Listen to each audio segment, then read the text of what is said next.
Buenos días y bendiciones a todos. Mira, Susan, la realidad es que el aumento no es que es tan grande. El problema es el momento, que es desafortunado. Como lo vemos, el año pasado, solamente los últimos 2 meses, hubieron 2 meses de paralización total de la economía. Vamos a tener este año un año que no debe llegar al 2% de crecimiento. Y para colmar, ese 4,5% que se le está haciendo a la pequeña empresa es a la micro y pequeña empresa, que es el 80 o más por ciento de lo que es el parque empresarial del país. Eso puede ocasionar graves problemas en los flujos de caja del mismo. Sin embargo, te voy a ser sincero, tenemos 30, 40 años hablando del mismo tema, que es el salario mínimo, el salario mínimo, el salario mínimo. Como lo veo yo, nosotros no deberíamos estar hablando de salario mínimo, sino de mayor productividad. Ojalá pudiéramos pagarle más al empleado, pero el empleador también requiere que se genere más, que seamos un país mucho más productivo, que la gente gane por productividad. El que produce mucho, que gane mucho. El que no produce, que no gane mucho. En el sector privado es una práctica que se da con muchísima frecuencia. Ahora bien, ese 4,5%, como usted bien menciona, quizás no es un aumento tan alto, pero el momento quizás es lo complicado. Venimos de 4 semanas de haber estado en un cierre que afectó la economía del país. Muchas empresas no lograron sobrevivir porque ya venían golpeadas del tema de pandemia. Ese 4,5%, ¿qué representa para tratar de entender, por ejemplo, para el dueño de un restaurante, para el dueño de una empresa pequeña con 10 colaboradores en la ciudad de Panamá? Porque entendemos que el tema de salario mínimo se va ajustando precisamente por las regiones del país. ¿En cuánto quedaría aproximadamente en la región de Panamá el salario mínimo para empresas pequeñas como las que le acabo de mencionar? Hay bastantes brackets, ¿no? Pero más o menos el incremento debe estar por alrededor de unos 25, 30 dólares sin la patronal. Cuando tú metes los gastos patronales debe estar en aproximadamente 40 dólares. 40 dólares por 10 son 400, por 12 son 5,000 dólares anuales. Estamos hablando de que es un peso fuerte para el flujo de caja de cualquier pequeña empresa. No estamos hablando de la gran empresa, estamos hablando de la pequeña empresa. Es decir, que ese salario pudiera quedar ¿en cuánto? ¿600, 600 y tanto? Te reitero, hay tantos salarios mínimos que todo depende, ¿no? Pero en la normalidad debe estar como en 625 aproximadamente, ¿no? En la gran empresa como a 636, si la memoria no me es ingrata. En bananeras, ¿en cuánto más o menos quedaría? Hablando de un 7% en teoría. La pregunta es cuánto era el mínimo de la bananera, ¿no? 7% adicional, no sé si la bananera estaba en los 400 y tantos dólares, serían 30 y pico de dólares adicionales. Ahí sí no soy experto en las bananeras. Lo cierto, Susan, es que sí le va a pegar al flujo de caja, especialmente de las pequeñas empresas. Estamos tratando de crear lo que son los pequeños emprendimientos, de ver cómo generamos una gran cantidad de negocios en esto y de repente los estamos golpeando. Sí. No los estamos ayudando. En la época de la pandemia, el exceso de gasto, el cual no estuvo mal porque fueron medidas anticíclicas en lo que es la macroeconomía. Sin embargo, la calidad del gasto, ¿cómo se dio? Bueno, parte de esa calidad del gasto debió haber ido inyectado a todas estas pequeñas empresas que estaban quebrando en ese momento. Esto no se hizo y ha sido uno de los malestares o de las quejas constantes de este sector y también de sectores grandes, porque cabe aquí señalar que los empresarios aglutinados en Cámara de Comercio, CONEP, Sindicatos Industriales, siempre han señalado en esta mesa los desamparados que quedaron los pymes. Usted decía al inicio, no es el momento. ¿Cuándo hubiese sido el momento? Entendiendo que esto está estipulado que si al 31 de diciembre no se logran acuerdos, entonces específicamente esto es lo que va a pasar. El anuncio del día de ayer. Cuando tienes aumentos, incrementos de una economía en el 4, 5%, 6%, tú puedes estar haciendo este tipo de incrementos. Sin embargo, reitero por enésima vez, no debemos estar hablando de este el mínimo. Debemos estar hablando de cuántos que le podemos pagar a las personas, la productividad de cada uno. Si tengo un funcionario, un trabajador que le está generando al empleador 10 botellas por minuto en lugar de 3 botellas, a ese le debo pagar más. Entran los otros que dicen que es mentira, que se les quiere pagar menos. Falso. No hay empresario que no quiera premiar al mejor de los empleados si le está produciendo mucho más ganancia. Entonces, eso es lo que debemos estar hablando. Debemos estar hablando es cómo los vamos a capacitar. Tenemos el grave problema que la educación, estamos en empate con la República Dominicana en lo que es educación, en lo que es Latinoamérica. Y Latinoamérica creo que está en empate con África, como el peor lugar del mundo, como el peor continente. Sin embargo, o sea, si estamos en empate con Dominicana, mejor que nosotros está Haití. O sea, ¿cómo no estamos hablando de eso? ¿Cómo no preparamos a nuestra gente para que puedan aprovechar las grandes oportunidades que podemos tener? ¿Cuáles son esas grandes oportunidades? Oye, podemos traer una gran cantidad de empresas que le den valor agregado a los productos. Eso debe estar generando una gran cantidad de empleo, de empleomanía que sea de o de mejor calidad, sino bien de alta calidad. Tenemos que estar viendo todo esto, lo que es el nearshoring, todo cómo potenciamos más la logística. Explíquele qué es el nearshoring a los televidentes y radioescuchas, porque aquí hacemos docencia, clases de economía y de los nuevos términos del mercado, señora Arosemena. Es tratar de traer la producción más cerca del área. Eso se ha empezado a dar especialmente con las últimas, los últimas, diría yo, guerras que ha habido entre los Estados Unidos y China realmente, ¿no? Claro. Entonces, Estados Unidos sí ha pensado cosas que nos convienen a nosotros, meter empresas que puedan darle valor agregado a los productos, que puedan ensamblar, ¿no? Entonces, para mí es importante de que estemos viendo las posibilidades. Nosotros podemos ser continuar siendo el hub portuario, pero también el aeroportuario de Panamá, pero con los ingresos que genera el país, los ingresos estos extraordinarios que estaríamos generando a través de las riquezas que entrarían, a través de una ampliación del hub logístico, también estar invirtiendo en áreas que no es que sean tan productivas, pero que son grandes generadores de empleo.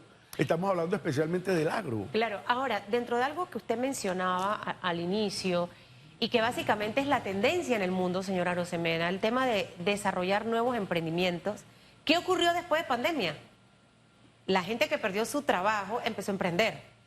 Y ese emprendimiento, por ejemplo, hace poco conocí un restaurante en el área de Don Bosco, en una casa, no sé si lo conoce, se llama Bocado 507, venden pura comida de marisco. Yo tenía tanta curiosidad y fui. ¿Y cómo nació esto? En pandemia.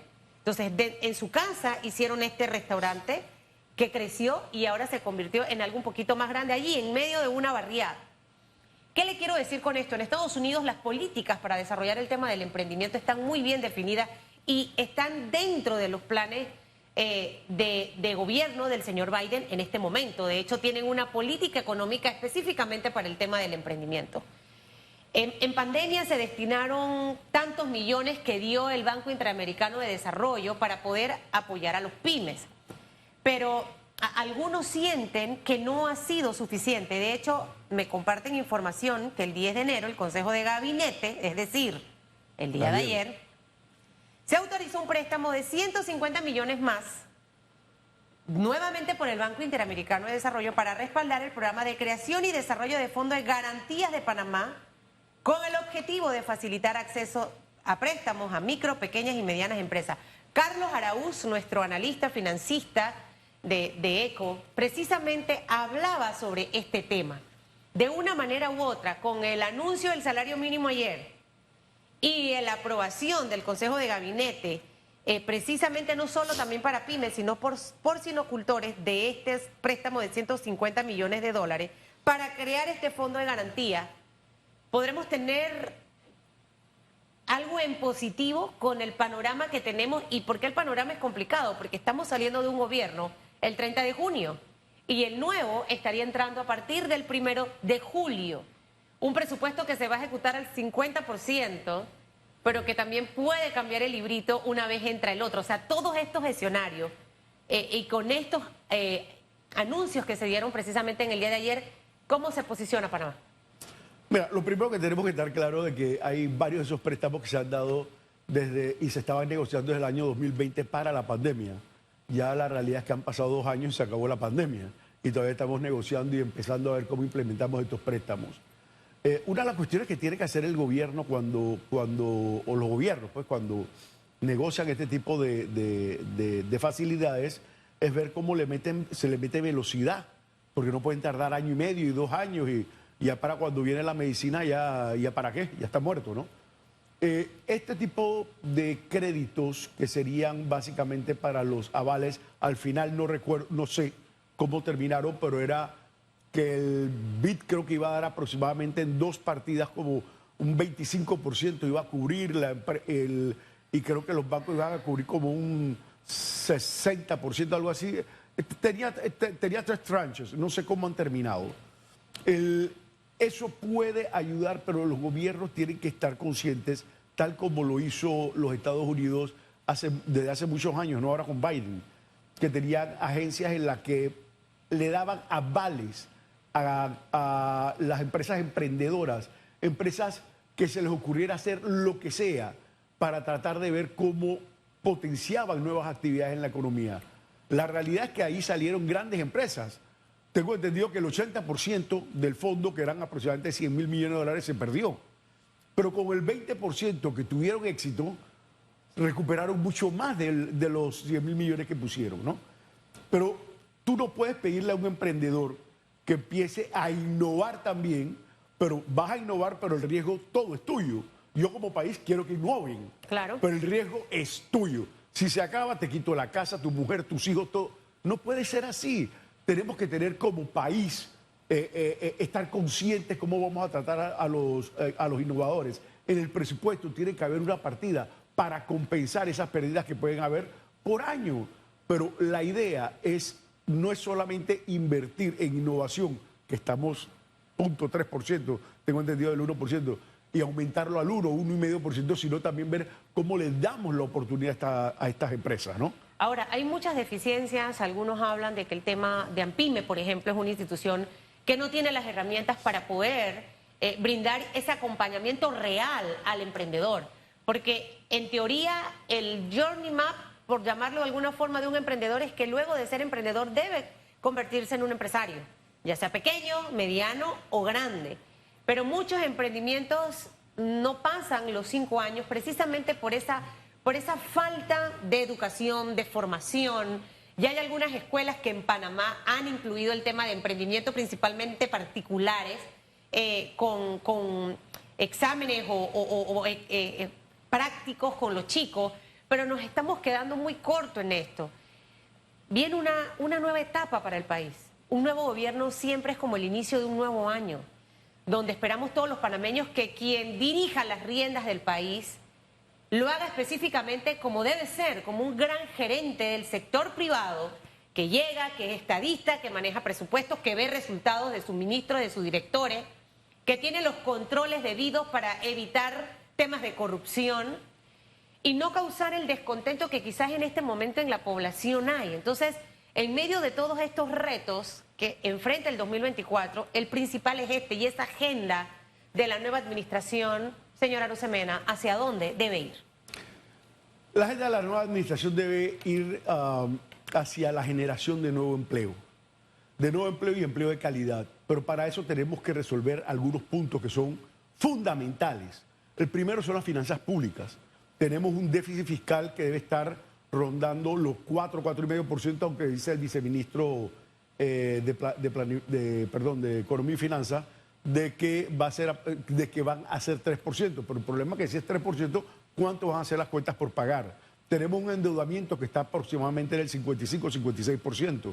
Estamos teniendo una crisis horrible en lo que es el fondo de pensiones de la Caja del Seguro Social.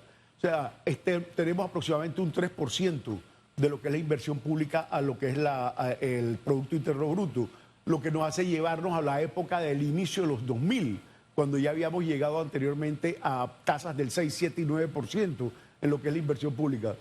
Tenemos que volver y ver cómo el gobierno actual, el gobierno entrante logra bajar el gasto corriente, que es exagerado, congelando salarios, congelando la contratación en el Estado, la planilla.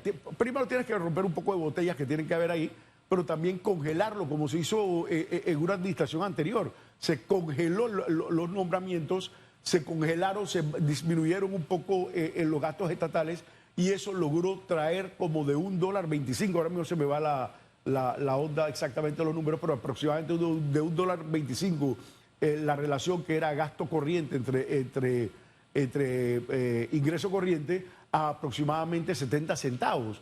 Eso te crea un ahorro que te permite invertir mucho más en la inversión pública que la que pasó de aproximadamente 500 millones a 1.800 millones de dólares en un periodo y después en el siguiente periodo de 1.800 millones como a 3.500 millones. Ahora, ¿qué vas a invertir? Tienes que invertir en algo que genere riqueza. Pero este presupuesto no tiene nada destinado a la inversión. El presupuesto del 2024 tenían que balancearlo. Es un presupuesto full funcionamiento. Lamentablemente. Ya no lo vamos a poder cambiar porque fue lo que aprobó la Asamblea Nacional de Diputados. Y te voy a explicar lo que he dicho en las últimas 3 elecciones. Lamentablemente ese presupuesto lo están haciendo para que se puede gastar nada más la mitad del presupuesto. Ahora, ¿qué van a gastar? Es metiendo la mitad de los ingresos que están sobreestimados. Entonces te gastas todo ese dinero y el próximo gobierno, que va a tener una estimación inferior, va a tener que controlar el gasto público. Y es lo que está pasando. Yo creo que sí tenemos que ver cómo tenemos algún departamento, ministerio, autoridad, secretaría, qué sé yo, que empiece a revisar y estar llevando adelante, siendo un termómetro y creando las políticas públicas necesarias para que podamos no solo mantener o cumplir con la ley de responsabilidad social fiscal, sino invertir en las políticas públicas, y llámese políticas públicas, tanto lo que es la misma inversión física pública, como lo es todo tipo de políticas que nos lleven a un bienestar de la calidad de vida de los panameños.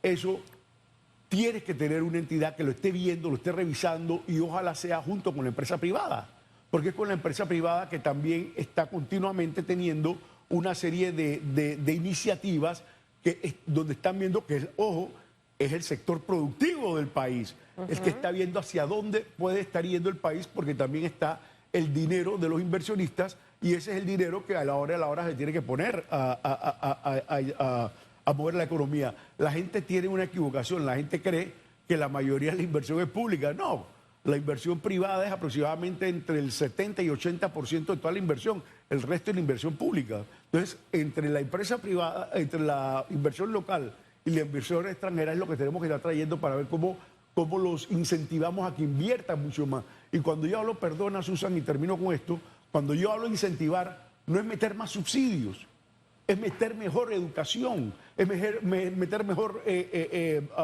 infraestructura, es ver cómo nosotros podemos hacer para tener menos tramitología, menor burocracia, facilitarle la vida al inversionista para que el inversionista siga adelante. Y eso aparentemente se lo ha olvidado a los últimos gobiernos, que inclusive han hasta duplicado y triplicado las instituciones. Desde la administración del señor Martín Torrijos, por ejemplo, hemos visto cómo a través de las gráficas aumentó el tema del endeudamiento del país. Tenemos 8 candidatos hasta el día de hoy. No sabemos qué va a pasar mañana. Sin mencionar ningún nombre para no hacerle campaña política a ninguno. A ninguno. Pero usted ve, señora Arosemena, opciones para el panameño realmente. Uno se sienta y uno dice, de verdad, tengo una persona capaz, tengo una persona preparada, tengo una persona con experiencia, tengo una persona con ese baño moral que se necesita, porque lo que hemos visto en los últimos años, tristemente, es muchos candidatos que prometen absolutamente de todo en campaña política y que cuando llegan a la presidencia de la República algo ocurre. No escucho, pienso que lo estoy haciendo perfectamente bien, me olvido de mis compromisos, de mis propuestas en campaña electoral. Y lo que hemos visto en países hermanos, precisamente en los últimos años, es ese desencantamiento, esa desilusión, esa frustración de ciudadanías, y lo que vimos en las calles con el tema de la mina reflejó, como dice el señor Danilo Toro, que ya el panameño tiene 0 tolerancia para este tipo de temas. Dicho todo esto, dentro de esa gran papeleta de 8 candidatos, ¿usted ve algo bueno que pueda redirigir el rumbo de este país? Yo veo ahí 1 o 2 candidatos que pueden hacer el trabajo, no voy a mencionar nombres, pero yo creo que se puede. Yo creo que cuando lo que hemos estado viendo en los países cercanos, y no solo en los cercanos, en los lejanos también, de que la gente queda descontenta, también hay que estar conscientes de algo. Y especialmente se lo digo a las muchachas. Si las muchachas vienen, el novio le ofrece, ay, cuando me case contigo te voy a dar un carro y te voy a dar una casa y te voy a llevar a bailar todos los días. Y ella se lo cree y el tipo ni siquiera tiene trabajo. Digo, no me pidas que sea él el culpable. Es ella. Ella sabe que no tiene trabajo y que le estaban mintiendo. Entonces, le pido al panameño que analice las propuestas, analice a los candidatos y no solo a presidente, a diputados, alcaldes, a representantes. Si tenemos que perfeccionar lo que es la descentralización real, no esa es la paralela, tenemos que poner que los representantes, alcaldes, sean pequeños ejecutivos, dándoles responsabilidades controladas. Tenemos que aprender a votar. Descentralización, por ejemplo, ahora que habla un poco de control, un tema allí constituyente, mucho se ha planteado dentro de la nueva constitución reducir la cantidad de diputados en la Asamblea Nacional. Usted fue legislador hace muchos años. El rendimiento, la eficiencia de un órgano del Estado muy cuestionado en estos últimos 5 años. El problema es que la gente ve en el diputado el que fabrica leyes y cuando tú ves realmente no debe ser eso, debe ser el órgano que pueda ponerle, que sea el que pare al órgano ejecutivo, que sea el órgano que lo fiscalice, ¿no? Entonces la gente ve entre más leyes presenta un diputado y cuando te das cuenta presentó 10 leyes, el sombrero pintado, la yuca con miel. Eso no son leyes. Lo que queremos tener nosotros es un órgano que sea de excelencia, que se pare a debatir, pero no a debatir solamente con el órgano ejecutivo, que se pare a debatir con la sociedad, con la empresa privada que trae generación de riqueza, pero ¿por qué no? También con el trabajador, con los trabajadores y con las ONG, que entre todos nos podamos sentar y ver cómo presentamos un plan para el Panamá que deseamos. Y sí te voy a decir algo, Susan, la empresa privada a través del CONEP tenemos un plan año 2050, Panamá 2050, en donde tenemos toda una serie de 170 páginas de una serie de elementos para ver el Panamá que deseamos. Y esa es la propuesta de la empresa privada. Hombre, los trabajadores tienen una, el gobierno tiene otra, las ONG tienen otra. Sentémonos, pero sentémonos a hacer un debate sano, un debate inteligente. Lo que no podemos tener son a grupos terroristas que lo único que desean es ver cómo nos asustan y meten su propia agenda. ¿Tenemos grupos terroristas en Panamá? Totalmente terroristas. Oye, nada más lo vimos las 6 semanas o 8 semanas que sitiaron. Yo la última vez que vi que habían sitiado una ciudad, lo leía en los libros de historia.